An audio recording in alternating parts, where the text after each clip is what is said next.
Hello everyone, today I will show you how to quickly change the camera position in Unity. If you are manually adjusting the camera like this, it takes too much time and is a tiring method. I will show you a better way. As you can see, adjusting it this way is so difficult. Let's move on to the solution. First, go to a position in the scene where you want the camera to be aligned. For example, I am moving to the left side of the car. Then, select the camera from the hierarchy panel. After that, go to the Game Object menu at the top and select Align with View. This way, the camera will automatically adjust to the direction we are looking at. With this method, you can work faster on your projects. Another way is to adjust it using keyboard shortcuts.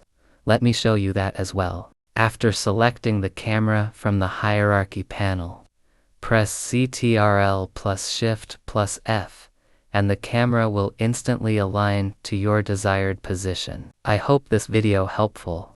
Thank you for watching. See you in the next video.